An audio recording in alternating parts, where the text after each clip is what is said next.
Welcome to this week's episode of Beyond the Final Whistle with myself, Sanani Wangisa. It's good to be back on the show and looking forward to unpacking some rugby, some tennis, and a bit of the NBA basketball finals.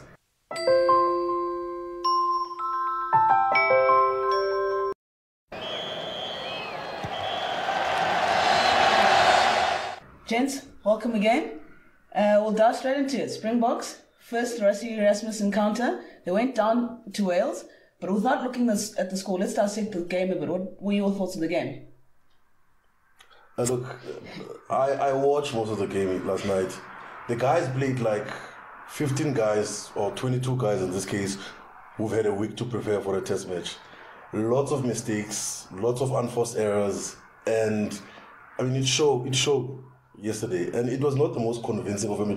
The questions about Rassie haven't been answered yet. We saw a few glimpses of what the Boks can do. I mean, we scored tries, but we lost in the end because of silly mistakes from a scrum half and a fly half. So, still, I don't think there's anything we've learned about how the Boks would play against England from yesterday's performance. I think without being too critical, it's a first match. It's like the team he fielded, a couple of youngsters coming in. I don't think we need to panic yet for next week's Tex match, do we? No, as you said, it's the first game, so we're not quite sure. I'm not sure what kind of style rugby Rassie is going to play. So I think we need to give him a bit of time for him to establish, firstly, the type of game he wants to play and time with the players he thinks are the ones to go forward. When you pick 43 players in your first squad, I think that tells me he's not quite sure of the players just yet. So he wants to see them up close, and then throughout couple of weeks or time, he'll have the players that he really truly believes in. So yeah, we lost, but you know, I think they'll give him a lot more time than they've given a lot of our previous coaches. Again, we're not even sure what 26 or 27 players he's going to use for the English test matches, but I think he was trying to get an idea of who his best players are. So there's still a lot of ironing out that he needs to do, I guess, in his head. And then we'll see what kind of game plan it is. I don't take yesterday's loss as a train smash, but we'll see going forward. I think the turnaround time is quite quick. The guys get back, I think, tomorrow, Monday morning, or So looking up to this week's match, who would you guys like to see? A bit of an outlier in the starting 15 or in the match day 22? Look, Peter Steff has to be in the game. I mean, he was best forward yesterday. I mean, the set piece was good. I mean, he did well as a captain of the team. I mean, he galvanized the guys when they were a bit down, because they were down 2 scores early on, and they came back into the game. So Peter Steff, I think, is going to be the only one that, with the team that played yesterday, that will be in the team, the match 22 on Saturday. So the bulk of the players is kept back. They didn't go to the States. So we will see, probably, obviously the captain is secure. But the questions will probably be the scrum off, because I think the scrum off position, we have a scrum off problem in this country. I mean, if you look at all the Super Rugby teams, I can't pick out who the best scrum off is in this country. So the center position, most of the forward positions will be filled by the regulars that we've seen over the last couple of years. But the problem the Rassie has got is that they're facing an England team that has lost 4 games on the spin. So that team is looking to win. Yeah. Because Eddie Jones is under pressure. So Rassie, who hasn't coached since 2012, is under more pressure than Eddie Jones is. Because obviously he's got a cushy gig. He's the director of rugby, and nobody's going to question what his coaching credentials now. He has to win. Wanda, your thoughts on something Duma said? Scrum off problem, do you agree? Yeah, we've had a scrum-off problem for a really long time now. Obviously, since Faridi Dupree retired, we've chopped and changed scrum-offs for a really long time. So I don't know who the number 1 scrum-off is in our country. So we'll see where he goes with that. I think he selected like 4 or 5 scrum-offs in the squad already. So that already tells you that he's not sure either. He's not sure either, yeah. Find out who our scrum-off is. I do think that Elton just must be on the bench.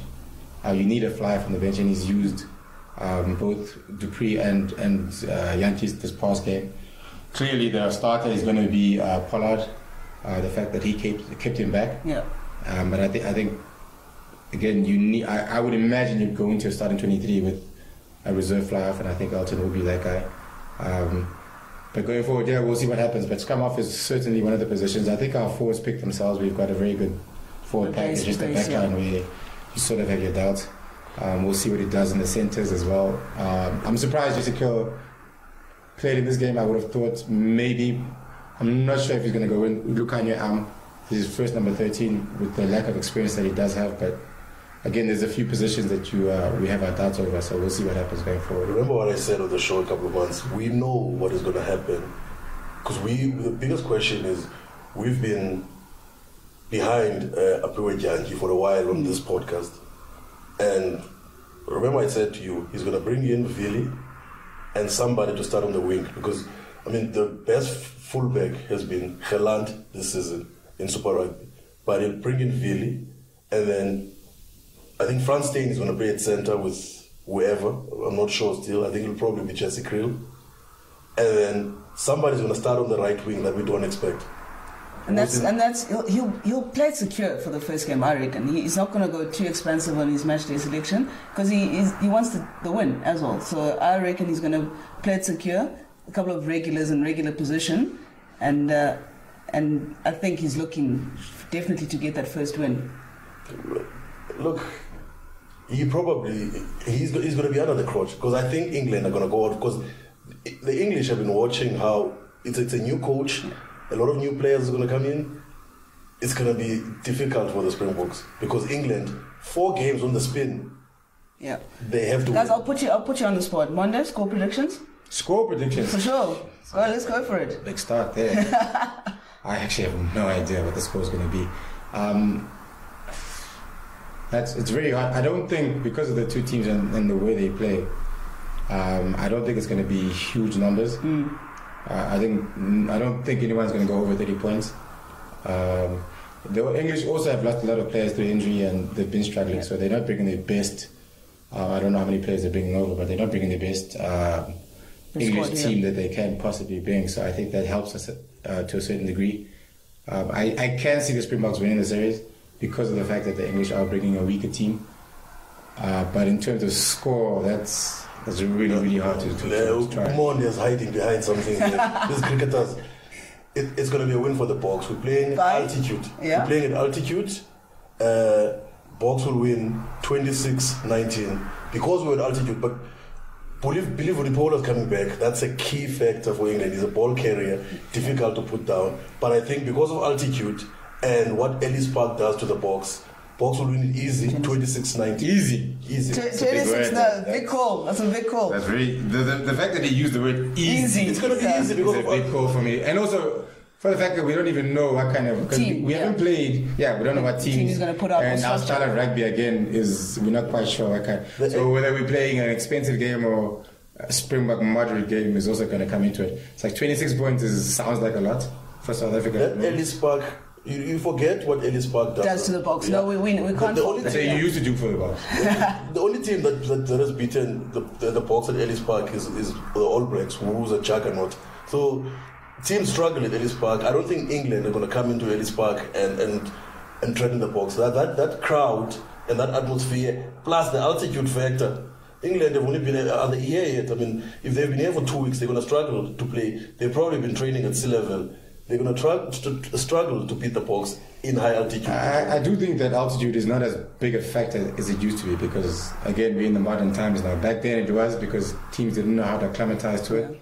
But it's oxygen chambers and stuff like that. Yeah, it's a very different time. So it's not as effective as it used to be. On that note, gents, let's wrap it up there. But I'm going to hold Duma to his 26-19 prediction for next week. It's a ball prediction. Well, the easy part is actually the ball prediction. Easy win. But ladies and gentlemen, you heard Duma. He's going for a 26-19 for the Boks. We're looking forward to that test match.